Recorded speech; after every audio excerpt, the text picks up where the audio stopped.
Alicia Vidal no tendrá que aceptar los servicios de ningún defensor de oficio, ni acatar el fallo del jurado sin otra defensa, porque yo, su abogado defensor, estoy aquí para probar su inocencia. Yo ruego a este tribunal y a los miembros del jurado que me disculpen por mi demora. Como todos ustedes pueden ver, tengo un brazo fracturado. Anoche sufrí un accidente y contra las advertencias de los médicos acabo de abandonar el hospital donde fui atendido.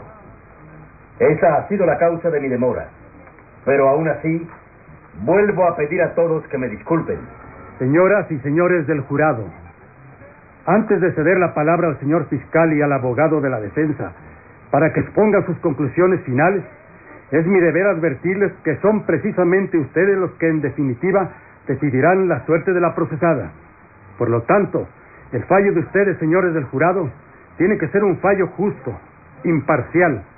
Este tribunal desea que por encima de todo resplandezca la justicia, pero al tomar una decisión, no olviden que no están juzgando un hecho moral, sino un acto delictivo. La pregunta que ustedes deben hacerse es, por lo tanto, la siguiente: ¿la procesada Alicia Vidal es culpable o inocente del crimen que se le acusa? Y dicho esto, cedo la palabra al señor fiscal.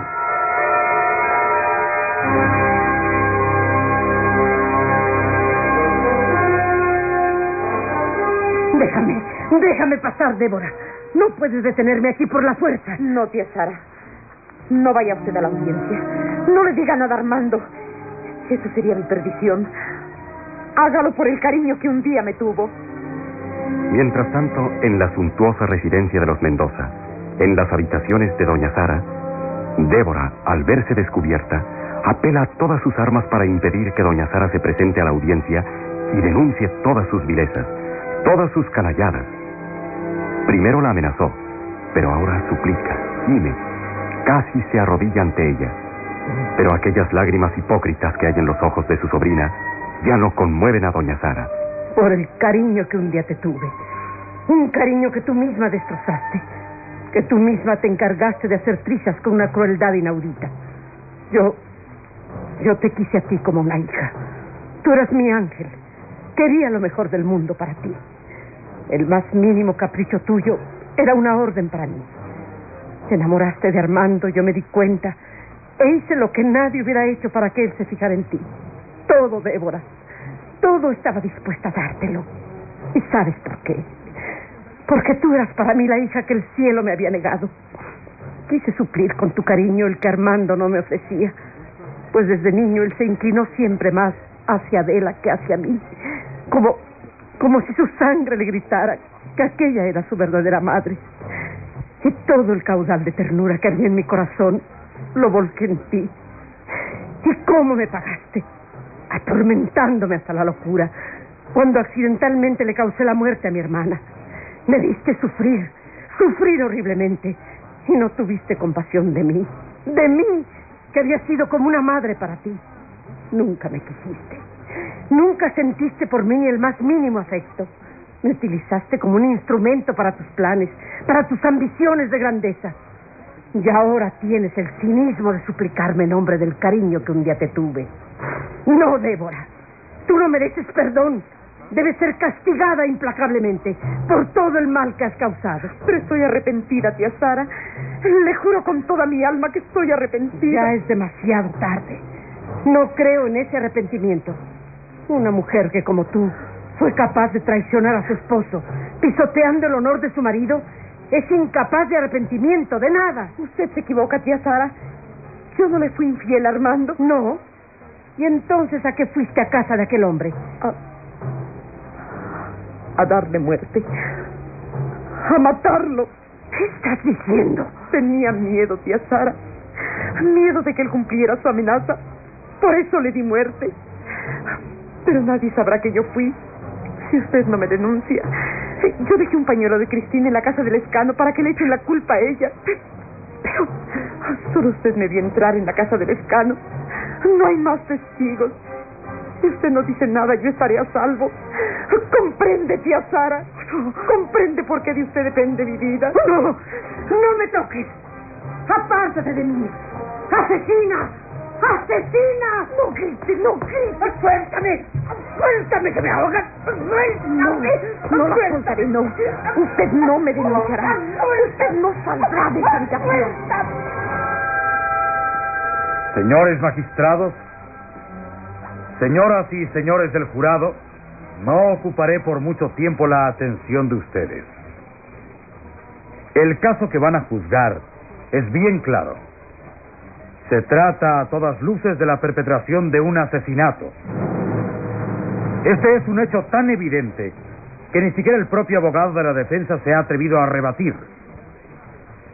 Que Alicia Vidal mató a Ramiro Hernández la tarde del 3 de abril es un hecho probado y comprobado.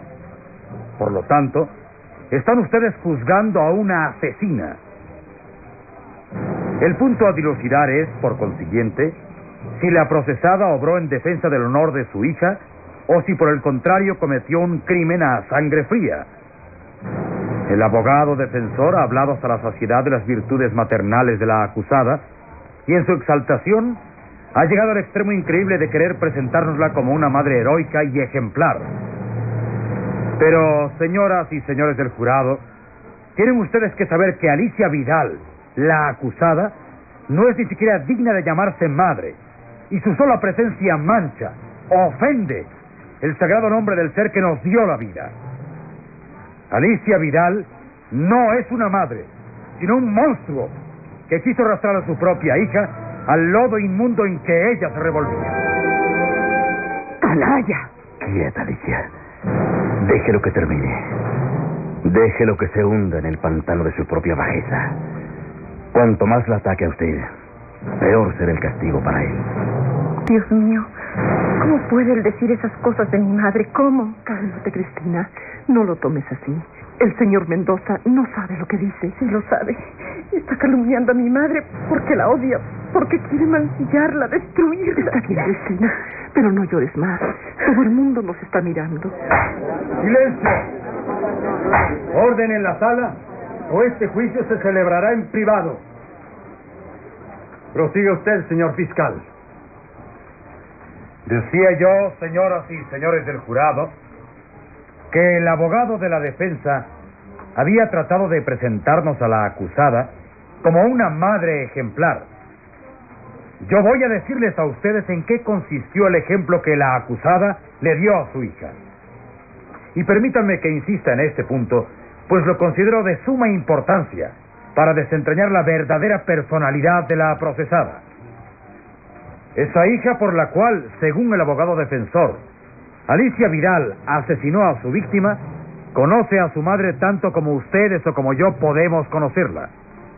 Porque tienen que saber que cuando esa hija tenía 4 o 5 años de edad, Alicia Vidal, su madre, la mujer que en estos momentos ocupa el banco de los acusados, la abandonó en manos extrañas, donde esa niña creció en medio de la más absoluta miseria y del más cruel abandono, maltratada físicamente por la familia que se había hecho cargo de ella, porque su madre no quiso tenerla a su lado.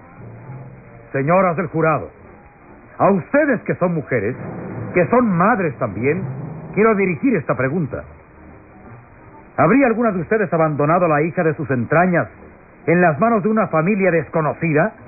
No, y 1000 veces no. Ustedes no se habrían desprendido de ninguna manera de ese pedazo de sus entrañas. Con ella habrían soportado todos los sacrificios. Pero Alicia Vidal no hizo eso. Su hija era un estorbo para la vida de disipación y vicio que ella anhelaba llevar. Y en un acto de bárbara inhumanidad la arrojó de su lado. Eso hizo Alicia Vidal con su hija cuando ella era una niña de 4 o 5 años nada más. Luego, aquella niña creció y se hizo mujer en aquel ambiente sórdido y de maltratos continuos. Huyó de aquel lugar, tuvo que realizar los menesteres más humildes, hasta que al fin conoció un poco de felicidad en un colegio donde fue internada. Allí volvió a encontrarla su madre. Y entre tanto, ¿qué había sido de Alicia Vidal? Sabemos que primeramente fue condenada a 6 meses de cárcel por conducta indebida. Cuando se encuentra con su hija, está casada con Esteban Lescano. Por circunstancias que no son del caso traer aquí, Alicia Vidal retira a su hija del colegio y se la lleva a vivir consigo. ¿Pero a dónde la lleva? A casa de Lescano. Ese es, señoras y señores del jurado, es el ejemplo que Alicia Vidal le da a su hija.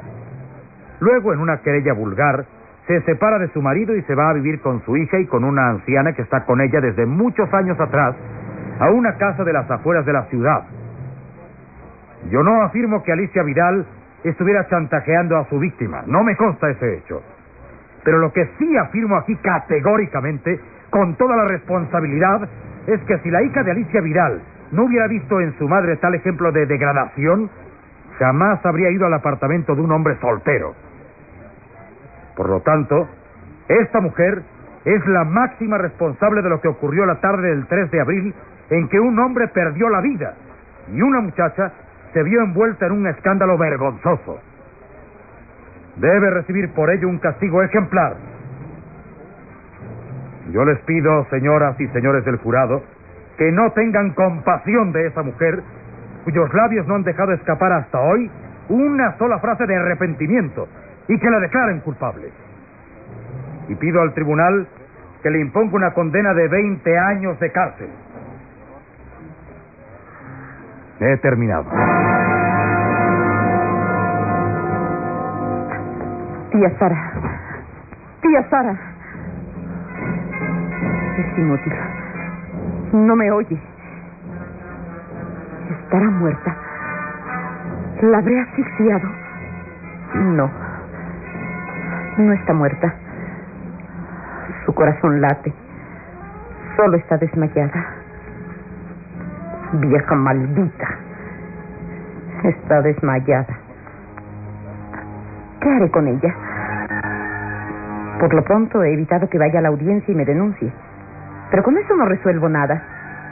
Cuando el juicio termine y tío Fernando regrese, ella le dirá la verdad y yo estaré perdida.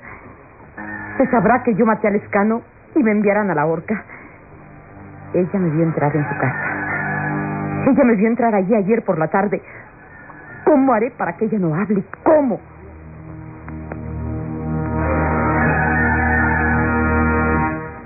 ¿Eliminarla? ¿Hacer lo que hice con tía Adela? ¿Asfixiarla y luego hacer creer que murió de un ataque al corazón? Sí. No me queda otro remedio.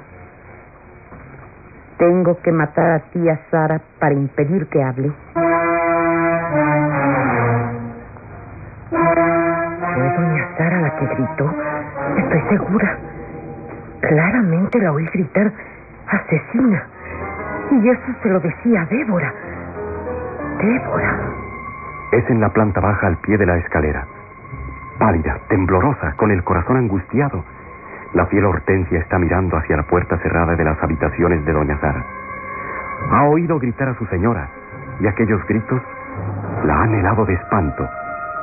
Pero más siniestro, más angustioso, es el silencio que reina ahora, y que pone una nota de terror en la voz de la fiel sirvienta cuando se habla de nuevo a sí misma. Dios mío, ¿qué estará pasando en las habitaciones de la señora? Yo iría a ver, pero le tengo pánico a Débora. No, yo no me atrevo a presentarme sola. Lo que voy a hacer es ir a la audiencia, a avisarle al señor Mendoza y al caballero Armando. Sí, iré ahora mismo a decirle que algo muy extraño está pasando en las habitaciones de doña Sara. Así transcurrió el tiempo. Y cuando la hija de Alicia Vidal tenía 5 años, ella se la entregó a una familia para que se la cuidara. ¿Por qué hizo esto? ¿Por qué se separó Alicia Vidal de aquella hija de sus entrañas, a la que quería con ese amor sublime que solo las madres son capaces de sentir? Todos ustedes saben perfectamente lo difícil que es, no ya para una mujer, sino hasta para un hombre, conseguir un trabajo. Imaginen ustedes ahora una mujer con una criatura buscando un empleo. Nadie se lo da. En ningún lugar la quieren. Alicia Vidal sintió en su propia carne esa crueldad de la sociedad. El señor fiscal dijo que Alicia Vidal llevaba una vida de corrupción y vicio. Pero todos ustedes han oído las declaraciones de la testigo Mercedes Acosta, que conoce a mi defendida casi desde que ella llegó a esta ciudad, muchos años atrás. ¿Qué dijo ella? Que Alicia Vidal trabajaba 17 horas al día, inclinada sobre una máquina de coser, para ganar una miseria que le enviaba casi íntegra a la familia que le estaba cuidando a su hija. Para que a ella no le faltara lo más necesario, Alicia Vidal se quitaba el pan de la boca para que su hija no pasara hambre. Esa es la verdad. Durante todos estos años de sufrimiento, de penurias y angustias, ¿qué sueños albergaba el corazón de Alicia? ¿Qué esperanza iluminaba su alma? Un sueño nada más. Una ilusión solamente. Poder algún día traer a su hija a vivir con ella. ¿Por qué no lo había hecho hasta entonces? Podrán preguntarse muchos de ustedes. La respuesta es porque Alicia no quería que su hija conociera la miseria en que ella vivía. Inocentemente, suponía que su hija estaba mejor con la familia a cuyo cuidado la había dejado. No era así, pero ella lo ignoraba.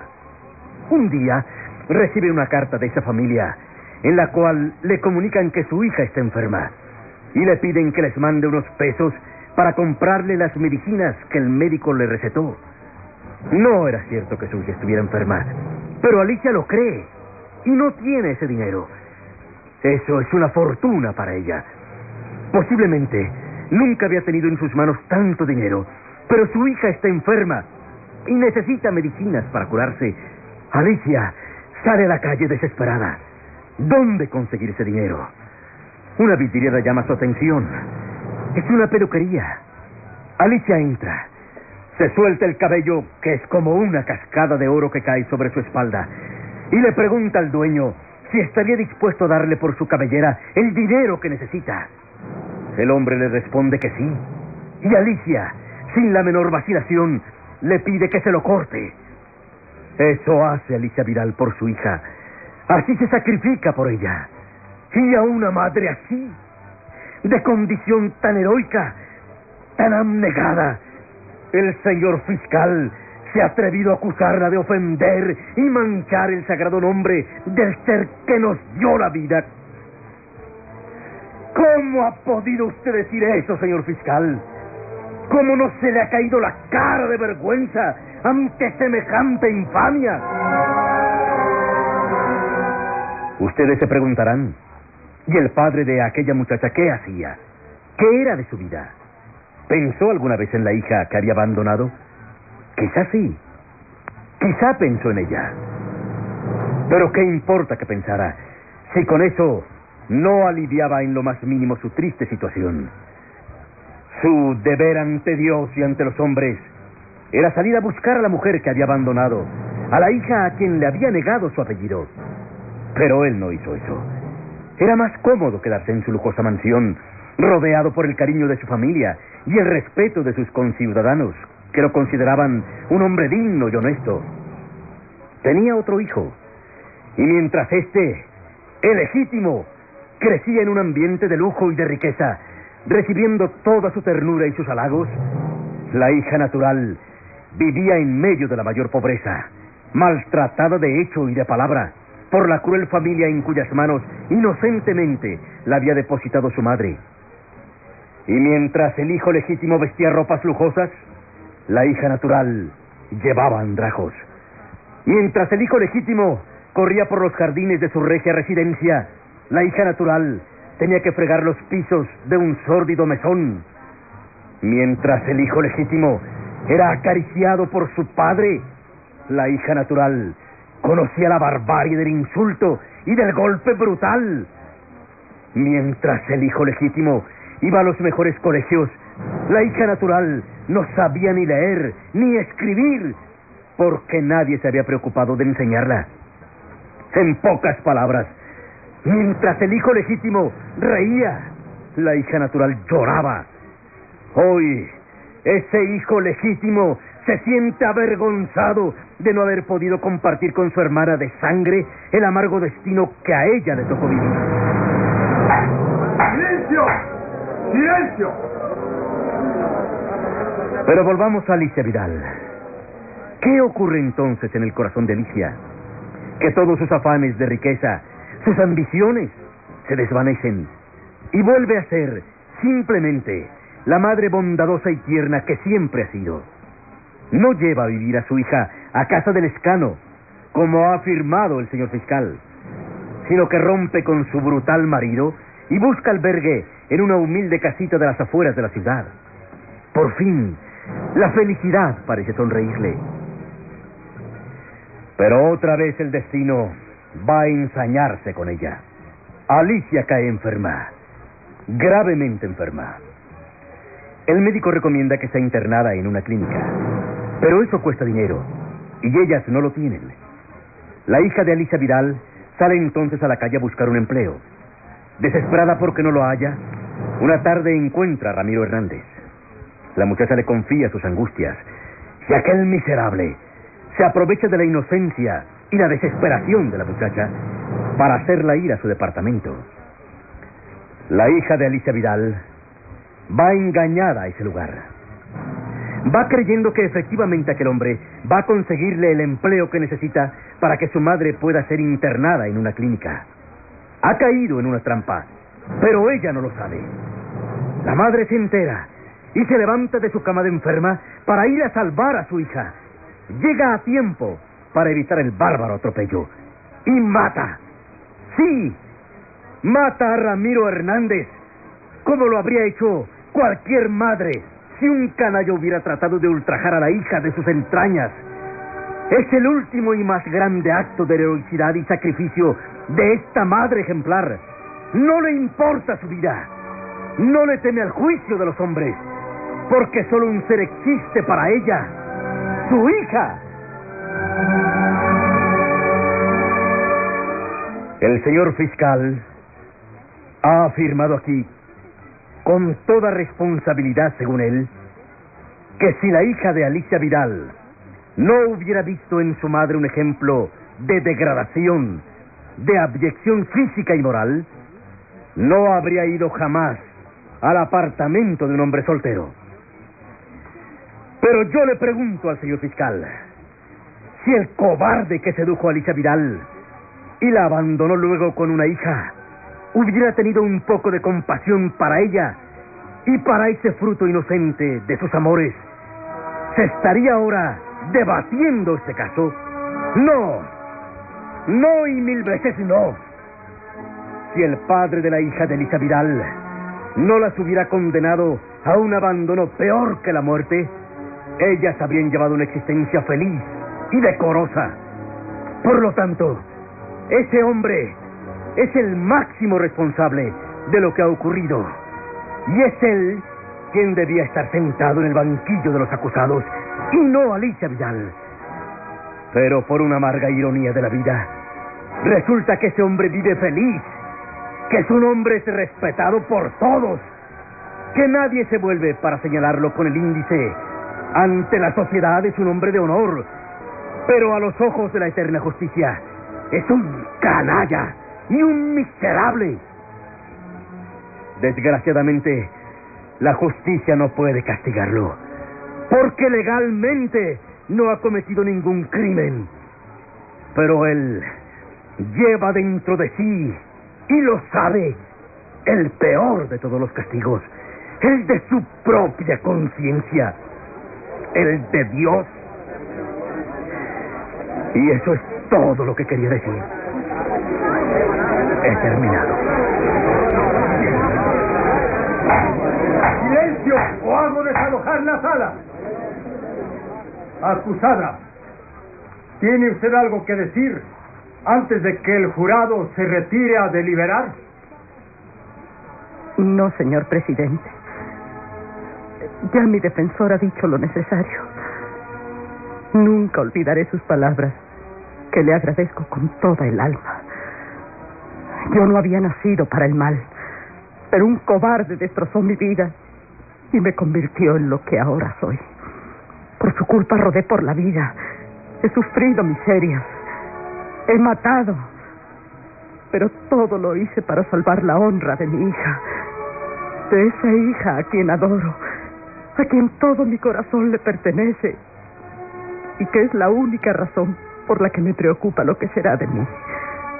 Suceda lo que suceda, sea cual sea el veredicto, yo acataré la voluntad de Dios, porque me permitió salvar a mi hija. Y quizás un día no muy lejano ella podrá ser feliz, muy feliz, tanto como yo he deseado siempre que lo sea.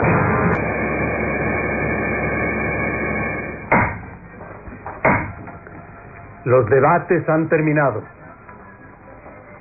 Señores jurados, ya habéis oído las conclusiones finales del señor fiscal, así como las del abogado defensor. Tomando en cuenta las pruebas presentadas, los debates y las conclusiones a las que me he referido, a vosotros toca ahora decidir si la procesada es culpable o inocente del crimen que se le imputa. Recordad que debéis proceder con estricto apego a vuestra libertad de conciencia. Podéis retiraros a deliberar. Se suspende la audiencia hasta que el jurado haya terminado sus deliberaciones. Custodiada por sus guardianes, Alicia es conducida al cuarto destinado a los reos en proceso. Lleva la cabeza baja y un profundo abatimiento pesa sobre sus hombros. Solo al trasponer la puerta se vuelve a mirar a su hija y esboza una dulce sonrisa que quiere infundir esperanzas. Cristina responde la tierna mirada, enviándole un beso. Fernando Mendoza se levanta también de su lugar y, como si tuviera prisa por alejarse de aquel sitio, cruza ante el estrado del tribunal y luego pasa muy cerca de la mesa de la defensa, donde Armando permanece todavía guardando sus papeles y documentos. Fernando pasa ante él sin mirarlo, con la cabeza baja, y se dirige hacia la puerta que da al pasillo. Pero en ese momento alguien llama su atención. Señor Mendoza, por favor. Se vuelve extrañado, queriendo reconocer el timbre de aquella voz que le llama, y entonces, entre la gente que va abandonando la sala, distingue el rostro excitado de Hortensia que pugna por llegar hasta él. Cuando al fin lo consigue, instintivamente Fernando la lleva hasta uno de los pasillos laterales que está ya completamente despejado. Una extraña inquietud se apodera de su ánimo. ¿Qué sucede, Hortensia? ¿Por qué estás aquí? Señor Mendoza, perdone usted mi atrevimiento, pero es que tuve que pensarlo mucho antes de decidirme a venir hasta aquí para molestarlo. Yo le ruego que comprenda. Estoy tan nerviosa. Habla de una vez. Di qué ocurre. Señor, algo muy serio está pasando en las habitaciones de doña Sara. ¿Algo muy serio? Sí, doña Sara y Débora están encerradas allá. Yo las oí discutir, señor, lo juro. Doña Sara le gritó a Débora que es una asesina. ¿Cómo? Una asesina, esa fue la palabra, señor. Después me pareció como si ellas estuvieran luchando y luego ya no oí nada más. Calcule usted el miedo que he tenido. Por eso vine corriendo a buscarle a usted, señor, para informarle. El señor perdonará, pero... Has hecho bien, Hortensia. Voy a casa inmediatamente. Apresuradamente, abriéndose paso casi a empellones entre los rezagados que aún quedan en el pasillo, Fernando Mendoza olvida el abatimiento para correr al encuentro de aquella inesperada dificultad. Hortensia, por su parte, empinándose sobre las puntas de los pies, le sigue con la vista hasta que traspone la puerta. Entonces queda como asustada de su propia audacia, aturdida, sin saber qué hacer ni hacia dónde ir. Tiene miedo de volver a la casa. La tremenda discusión que escuchó a través de la puerta, frente a las habitaciones de doña Sara, le sugiere los más angustiosos pensamientos. Al fin decide salir y vagar por las calles, por lo menos hasta que la tormenta familiar haya pasado en la rica mansión. Pero una mano que se posa en su hombro la detiene. El caballero Armando. Hace un momento alcancé a verte cuando hablabas muy excitada con mi padre, Hortensia. Es verdad, señor. ¿Ocurre algo malo? Caballero Armando. Habla, Hortensia. Si a mi padre le dijiste lo que pasaba, no veo por qué has de callar conmigo. ¿Ocurre algo? Pues sí, caballero Armando. En su casa están pasando cosas muy raras. Su esposa de usted y doña Sara están encerradas discutiendo. Sí, eso te parece raro. Es que doña Sara le gritó a su esposa de usted que es una asesina. ¿Qué dices? Y ayer por la tarde, doña Sara me mandó a buscarlo a usted. Quería hablarle urgentemente. Yo no sé para qué, pero creo que era algo relacionado con la señora Débora. Pero dices que mamá le gritó asesina a Débora. Sí, caballero, sí. Yo lo juraría por la salvación de mi alma. Tan segura me encuentro de haberlo escuchado así. Perdóneme usted, pero que es que tengo la impresión de que Débora puede hacerle algo horrible a la señora Sara. Estoy llena de angustia, caballero Armando. Está bien. Voy para la casa ahora mismo. Tú quédate aquí y en cuanto el jurado haya emitido su fallo, corre a comunicármelo. Evite usted una desgracia, caballero. Evítela usted.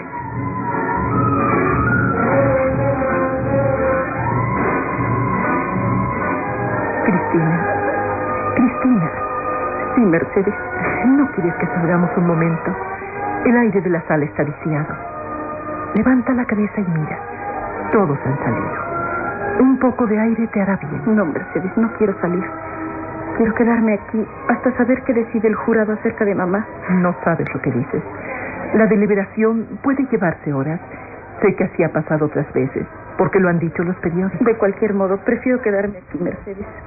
Allá afuera todos me estarían mirando y hasta es posible que alguno de esos curiosos se atreviera a hacerme preguntas. La gente es despreocupada y hasta es cruel en su curiosidad. Yo no sabría qué hacer ni qué contestar. Tú no te has enterado, pero varios señores que escriben en los periódicos han emprendido una especie de persecución contra mí. Quieren que les diga cómo me siento, si considero que mamá saldrá en libertad, si temo que la metan en la cárcel por toda la vida. ¿Cómo se puede escuchar todo eso con serenidad, y menos en un momento tan lleno de angustia como este? Siendo así, tienes razón, Cristina. Debiste contarme el asedio de los periodistas. Hubiera podido evitarte algún disgusto. Ya no tiene importancia. Dentro de poco, unas horas cuando mucho, todo habrá terminado. Mercedes, me siento tan conmovida. Cuando me hablaste, yo estaba recordando las palabras de Armando. Alguien me hizo llorar a mares. Y no solo a mí. En un momento cualquiera, eché una mirada a la gente que tenía cerca. Había muchos llorando. Estaba magnífico, ¿verdad, Mercedes? Sí. Tienes un hermano magnífico. Sí. Un hermano. Desde que Débora me reveló este espantoso secreto, desde que mamá confirmó lo que yo me negaba a creer con todas las fuerzas de mi alma, me parece que no vivo, o que estoy viviendo en un mundo distinto donde la fe, la esperanza y el amor no existen. Es natural que tengas estas ideas. Está tan reciente lo que te dijo aquella víbora. Malvada mujer. Un día pagará todas sus maldades. Todas, Cristina. Eso no puede quedar sin castigo. Pero es que Débora solo dijo la verdad, Mercedes. Una verdad que los demás habíamos convenido en ocultarte por piedad, para evitarte el tormento que ahora estás padeciendo. Una verdad que esa mujer te reveló, no por amor a la verdad misma, sino para hacerte sufrir, para causarte daño. Por eso tiene que pagarlo. No le deseo males, Mercedes. Si en algún momento de exaltación he sentido odiarla, Dios sabe que no quiero desearle daños en su vida. Eso ya es pasarse de vuelta. No, es que pienso que debe ser ya un castigo espantoso. Saberse llena de perversidad, de veneno y de maldad para todo el mundo. Saber que en cualquier momento y por cualquier pequeño descuido podrán descubrir lo que verdaderamente es y lo que vale. Es posible que la perdones, Cristina. No soy yo quien debo perdonarla o condenarla, Mercedes. Es Dios. Él solamente sabe si castiga o no. A mí solo me corresponde no guardar rencor y llorar. Llorar porque esta es la única protesta que puedo tener ante la infinita crueldad de la vida.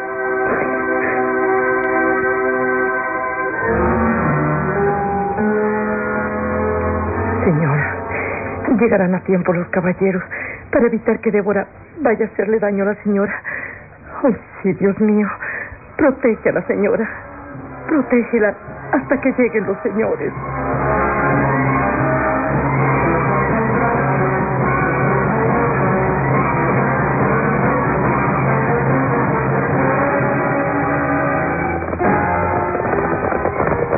¡Deprisa! Más deprisa, Joaquín. ¿Si no tienes látigo para fustigar a los caballos? ¡Corre! ¡Vuela, que tenemos que llegar pronto a casa! Angustiado, Fernando se deja caer en el respaldo acoginado del coche. Jamás una carrera hasta su casa le pareció tan larga como aquella. No sabe exactamente qué es lo que teme, pero está seguro de que un peligro muy grave amenaza destruir una vez más el relativo equilibrio que hay en su casa. ¡Deprisa, más deprisa! ¡Mata a los caballos si es preciso! ¡Pero lleguemos todos!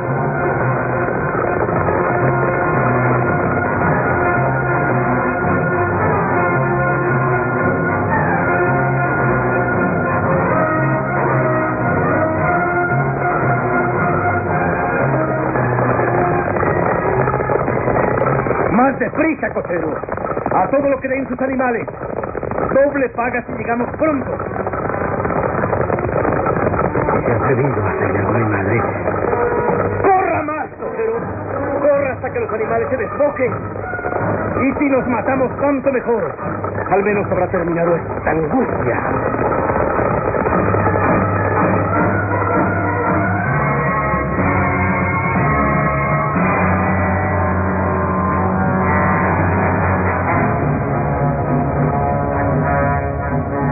Sí, tengo que darle muerte. No puedo esperar más. La demora puede costarme la vida. Tengo que decidirme. Tengo que matarla. Lentamente, Débora se aproxima a doña Sara. La mujer está tendida en su cama, inconsciente aún, y la siniestra muchacha le ha atado las manos a la espalda hasta dejarla indefensa completamente.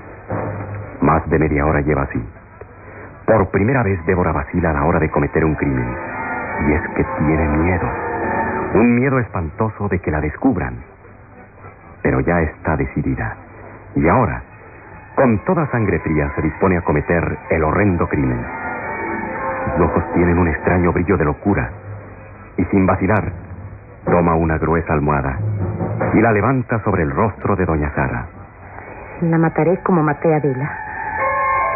Luego diré que murió de un ataque al corazón. Poco a poco, implacable, hace descender la almohada sobre la cara de la señora. Pero en ese momento... ¡Débora! ¡Débora! ¿Qué vas a hacer? Matarla. Eso es lo que voy a hacer. ¿Matarme? Sí. La mataré lo mismo que maté a su hermana Adela. No, ¿lo oye? Yo maté a la tía Adela, yo. Pero le hice creer que había sido usted para tenerla en mis manos. Y maté a aquella estúpida para que no le dijera a Armando que ella era su madre y no usted. Murió de la misma manera que va a morir usted, asfixiada. Una muerte lenta, horrible. No me va a hacer, no. ¿Qué le pasa, tía Sara? Ahora tiene miedo. Yo creí que usted era más valiente. No iba a decirle a Armando que Cristina y él no son hermanos. No iba a confesarle a tío Fernando que Armando no es hijo de él ni de usted, sino de Adela. No iba a decirle a Armando que yo lo traicioné con Lescano. Mejor dicho, que fui a darle muerte para que no descubriera lo que urdimos contra la madre de Cristina. A ver si puede hablar después de muerta. Pagarás tus crímenes. El castigo de Dios caerá sobre ti. El castigo de Dios. Me río yo de ese castigo. Ahora soy dueño otra vez de la situación. A estas horas, la madre de la aborrecida Cristina ya tiene que haber sido condenada a muerte o a pudrirse en la cárcel por todo el resto de su vida. Luego, la policía detendrá a Cristina por la muerte de Lescano. Armando no sabrá que esa muchacha y él no son hermanos y volverá a mí. Yo seré la dueña de esta casa. La fortuna de los Mendoza será mía. Y todo esto lo conseguiré matando a usted. ¡Matándola! Débora está como loca, enardecida por el peligro en que se encuentra, y sin más vacilación, va a hundir brutalmente la almohada en el desencajado rostro de doña Sara, que aún la mira aterrada y suplicante. Va a asesinarla. Pero en ese momento toda su acción se paraliza. ¡Quieta! ¡Asesina! ¡No te atrevas a tocarla! ¡Tío Fernando!